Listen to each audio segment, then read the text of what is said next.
Here is my hair journey, my transition from how I went from dark brown hair to white hair. My gray hair started coming in when I was about 18. People often asked me if I went to a shop to have it frosted. Nope, it was all natural. Over time, the gray was coming in around the temples on both sides and just gradually get more and more. After 10 years of marriage and 6 children, the whole front of my head was almost white.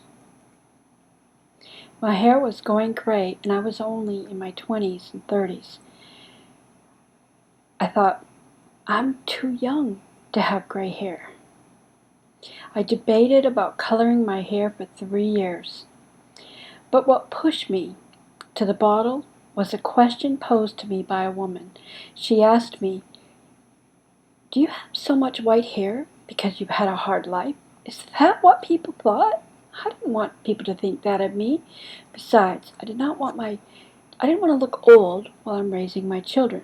So I began coloring my hair. People said I looked 10 years younger. Right, I like that. So I was hooked.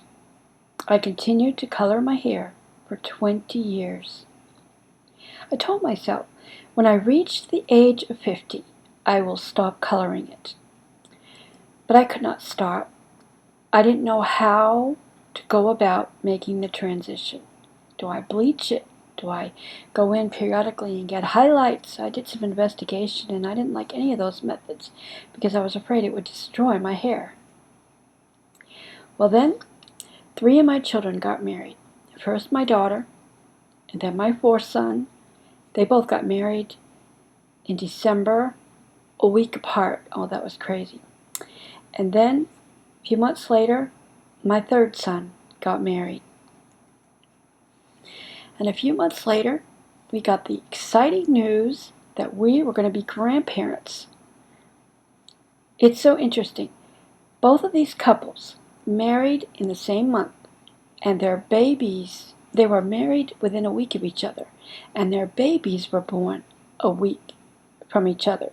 Pretty cool, huh? I was so excited about becoming a grandma. Started crocheting for the babies and buying gifts, and I painted this crib and a dresser for my daughter's child. The coming of the grandbabies gave me the inspiration to go to my natural hair color, because I'm a grandma.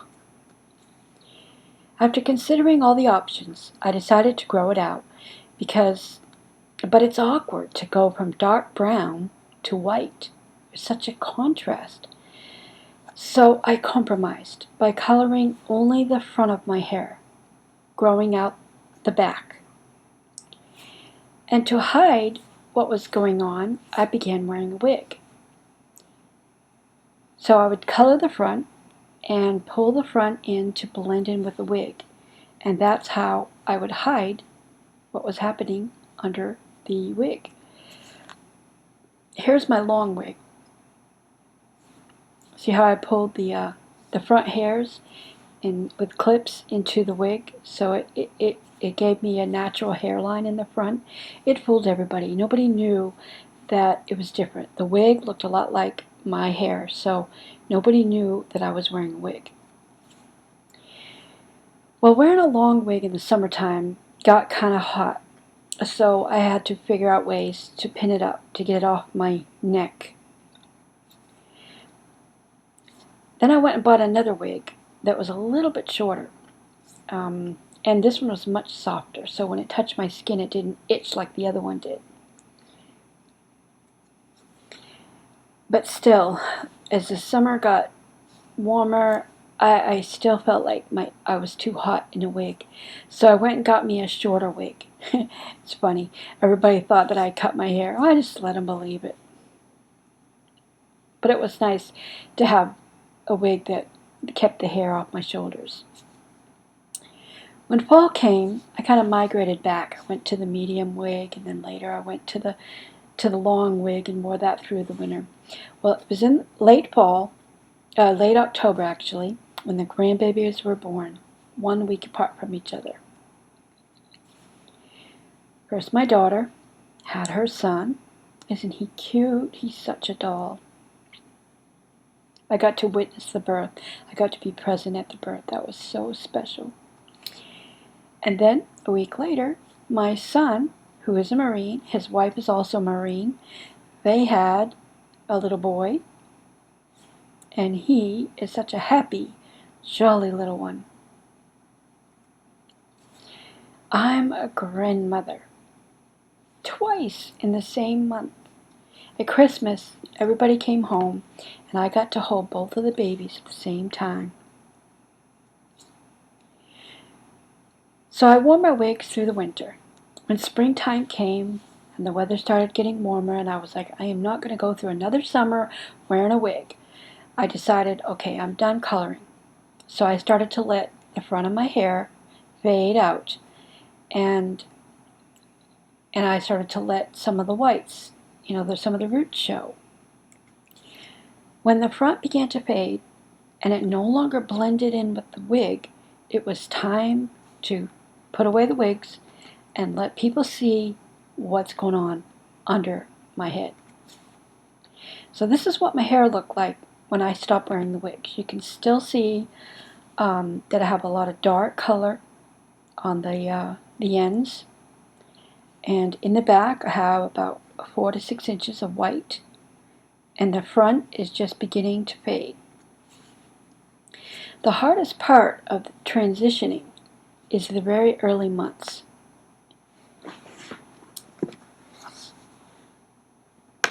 You go through some very awkward phases. The early phase of growing out your hair is often referred to as the skunk phase. If you can get past this awkward stage beyond 6 months, it gets easier from there. While other animals try to camouflage themselves, the skunk advertises its identity with its bold coloration. Transitioning to your natural hair color is more like a transition of hair color. It's more than just a transition of hair color. You are learning to embrace the new you. So I tried to fix my hair in such a way that showed I was purposefully going to my natural hair color instead of giving the impression that I was being lazy about keeping up with my hair. I experimented with my hair, trying different ways to style it. Some just did not work out, just such as this. With all those different colors, I look more like a striped zebra. Okay, next. I experimented with mini clips or bobby pins to put up some of my hair to show off the white colors. Sort of reminds me of cascading waterfalls falling over the cliffs. I sought for ways to show my natural color so people could see what I was doing. During the hot summer months, I kept my hair up because it kept me cool, and it also made the transition look better. Also, pulling the transition hair away from the face, it takes away the skunk stripe, and your reflection in the mirror is a lot more tolerable. Sometimes I try to fix my hair in ways to hide the dyed color and show off more of the natural color, as in these styles. The French twist that sort of resembled a tornado with all my colors, and a creative bun that almost looked like a hurricane. Oh, and so now I look kind of like a lion.